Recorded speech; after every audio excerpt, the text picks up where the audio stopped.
In the Highlight Zone with Wayne 15 Sports Director Glenn Marini. Local sports coverage you can count on.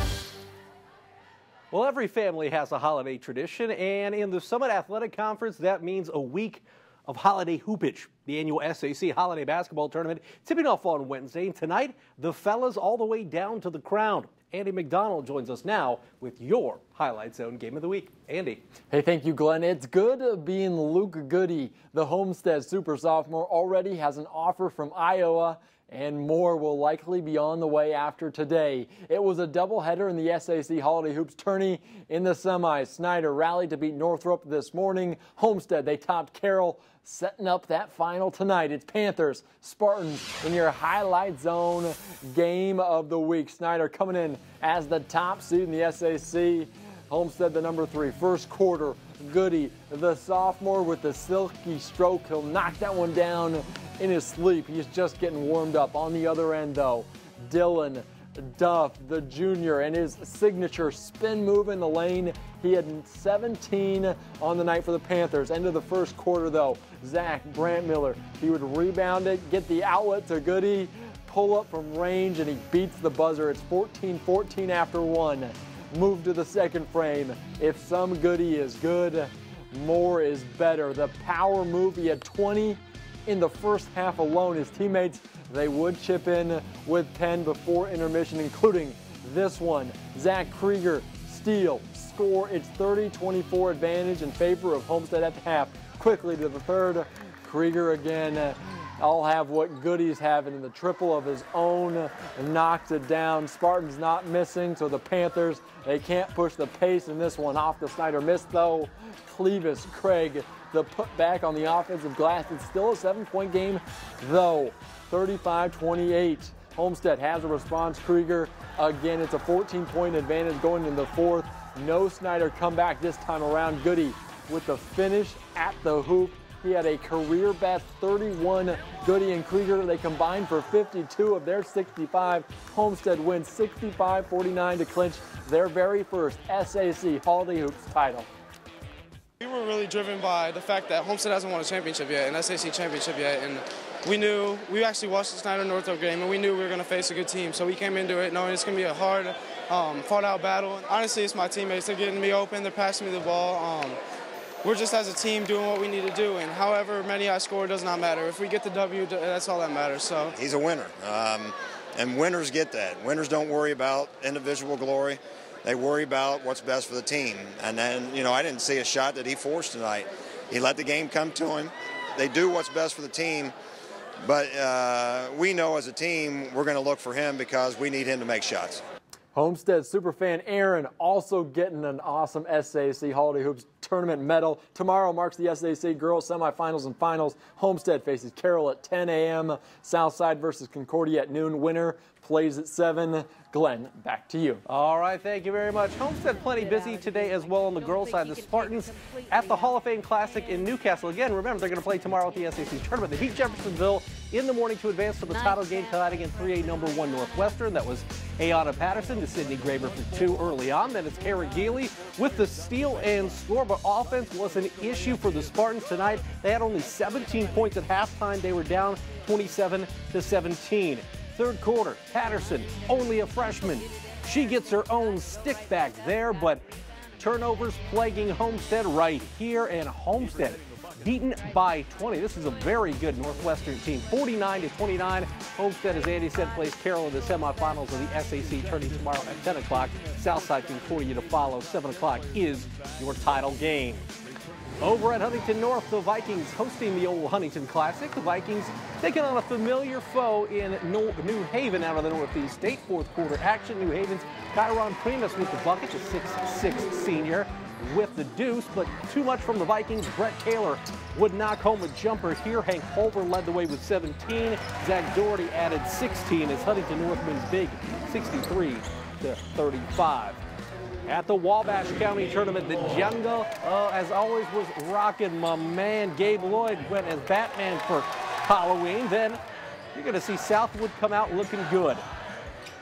Dallas Holmes, one of the go-to players for the Knights, and even Jackie Moon can appreciate that kind of game. Manchester's got Conrad Borgman, and he can stroke it. Little baseline J right there from the big man. Then it's Borgman kicking it to Weston Hamby. He can shoot it, nails the three. Southwood coach John Burris not happy about what he saw. He would like this, though. How about Carson Rich? Rebound, the push, the basket. Rich goes coast to coast, and Southwood beats Manchester 54-43. Girls half of that double dip between Southwood and Manchester. We picked this one up in the fourth quarter. We got a tight ball game. Manchester's Emma West looking inside to Kennedy Lauer. She gets the and one, and the Squires take a 1-point lead. How about some defense here? Ava Bozzoni, the steal ahead to Kennedy Fierstos with the bucket in Manchester, now up by 3. Southwood, you knew they would answer in one way, shape, or form. Alyssa Pershing nails the 3. It's now a 37-33 Manchester lead. Southwood needs a 3 to go and a miracle. They don't get it as Manchester seals off this win against Southwood 40-35. We were down the whole game, so I just figured that we needed to start picking it up so we can win. And it was a team effort, and I'm really proud of my teammates. We capitalized a lot in transition. We had some free throws down the stretch that really put the game away for us. It was a great game and a great atmosphere, as it always is in Wabash County. And so it was just amazing to see the girls play and the way they did. Down in Decatur, we got an Adams County rivalry game. 6-2 Belmont hosting a solid Adams Central squad. And we picked this one up. This is actually some Bluffton action. It's a bucket right there from Winchester's Wade Sickles, and Bluffton leads 43-39. But Bluffton not done. Tanner Cooley with the deuce, the assist to Jonathan Irwin, and we're tied at 53. This ball game goes into overtime. First OT, Cole Campbell, C-squared, nailing the 3. The Falcons take a 56-53 lead. You're going to see Irwin drive the bucket here.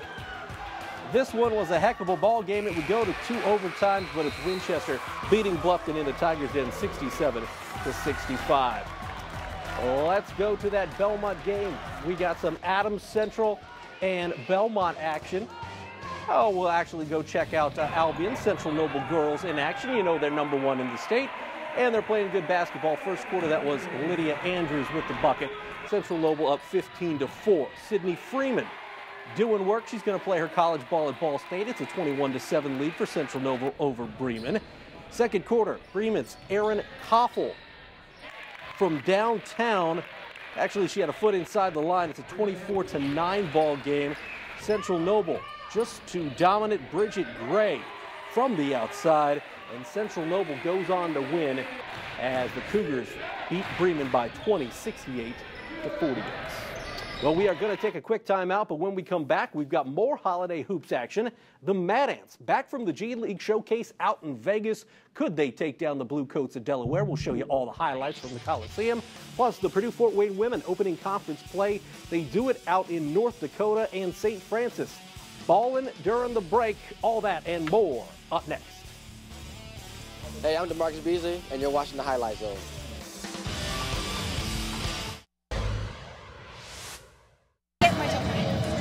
Mad Ants are next. Welcome to the Highlight Zone. Well, as I said before the break, they spent last week in Vegas for the G League Showcase, did the Mad Ants, and the Ants back from the Sin City to the Summit City tonight. Ants at home to face the Delaware Blue Coats, and that is Alize Johnson. He's a rookie on loan from the Pacers, and yeah, you can see why they drafted him in the second round. He gets the slam there in the first. As Jessica Starber would say, he put the jam in the jar, but the Blue Coats up 25-13. Edmund Sumner in his second season after being acquired by the Pacers. Nice drive and lay-in right there. Second quarter action, Tradeon Hollins with the pilfer and the pair. But the Blue Coats still up by 9 as the Mad Ants try and chip away at the Coliseum. Norvell Peel finishing the alley-oop. You got to respect the game there, but watch this. off the turnover. Tradeon Hollins, woo, behind the back to Edmund Sumner with the flush. But the Bluecoats were up 11, and the Ants do fall 115-100. Next up, the Ants host Greensboro on Sunday. That game will be played at the MTI Center up at Trine University. Stop for hoopage here. The Hutzel Center, St. Francis hosting Aquinas this afternoon. Under 3 minutes to go. Aquinas' Miles Patton with the bucket down low. Aquinas up 5-4, but Chadley Cross and the Cougars right back. Chandler White, the former Carroll Charger, with the and one here. The Cougars cut it to 61-59 with 2 minutes to play.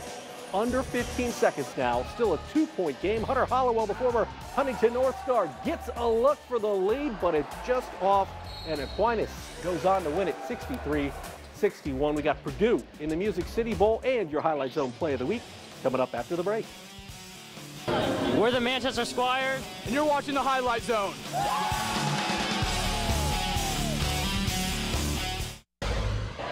We're the Belmont Braves, and you're watching the Highlight Zone.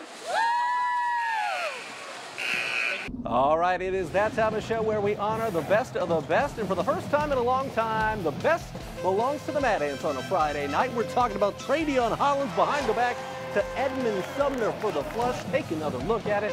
That is fancy basketball. Edmund Sumner, you're going to see him in a Pacers uniform sometime, I'm pretty sure, in the not-too-distant future. My man, Scott Newport, who's working audio tonight, went out and shot this. He's a man of many talents. We appreciate what he does here on the Highlight Zone, and we appreciate the Mad Ants with your Highlight Zone Play of the Week. Well, we had a hiccup earlier in the show, but we got it all worked out now because we got a county rivalry game down in Decatur. Adams Central and Belmont. Braves coming in 6-2, but AC working it early. Kevin Brown driving baseline for the bucket, and AC up early. Brown had 21 to lead the Jets, but watch this. Brady Mattis with the bucket there. Braves up by 1.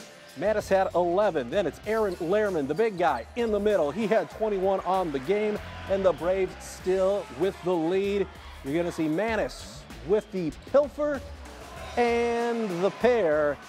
This Belmont team off to an impressive start. They get the win. The final in this one, 60-43. As for next week's games, right here on the Highlight Zone, next Friday we are back to those SAC doubleheaders. Your game of the week, Snyder at Northrop. It was a great game. Northrop led in the fourth quarter, but Snyder with an amazing comeback in the semifinals of the SAC Holiday Tournament this morning. Of course, you saw Snyder go on to lose to Homestead in the title game. Nonetheless, it should be a good one out at Mark Sheff Gymnasium. Also, Bishop Dwenger at Carroll in a boys and girls doubleheader. Southside is at Homestead in a boys-girls doubleheader. That should be another good game as well. Those Southside girls and Homestead girls could very well be battling for the SAC title. Don't forget, NECC action. Fremont at Churubusco ×2, and the Central Noble girls look to stay unbeaten when they battle Garrett's. When Nashville was not too kind to Purdue, hopefully Big D will be more hospitable to ND. Notre Dame to face Clemson in the Cotton Bowl. That's tomorrow. For senior linebacker Drew Tranquil, a loss would mean his final college football game. Here's the Notre Dame captain and Carroll grad on facing a vaunted Clemson team. I think defensively we need to play the defense that's called and execute within the structure, and then offensively I think guys need to make plays. Our receivers need to win one-on-one matchups.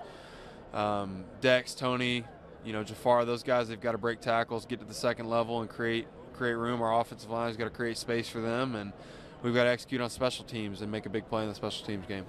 And kickoff is set for 4 o'clock tomorrow on ESPN. Of course, they win, they'll move on to the national championship game. Hey, last but not least, the 21st annual Rumble in Fort Wayne taking over the Coliseum's Expo Hall tonight. Action tonight, action tomorrow. The headliner, whenever he comes to the Summit City, it's the guy you've already seen. We're talking about Smoke Tony Stewart, the all-time wins leader at the Rumble Series. He came in with 9 wins in his 18 starts here in the Summit City, but he'd been shut out of victory lane since 2011. Would he win his midget heat race here? Of course. Take a look at Smoke going to the outside, and yeah, that is why he is one of the best in the world. The native of Columbus, Indiana, doing pretty darn well. Again, racing began tonight. It continues tomorrow. Spectator gates open at the Coliseum at 11 a.m. I was out there tonight, and it is plenty of fun and a lot to watch go on. Well, that will do it for this week's edition of the Highlight Zone. We're going to be back again next Friday, as I said before, as we get into some SAC doubleheaders again. Congrats to Homestead, your SAC boys champ.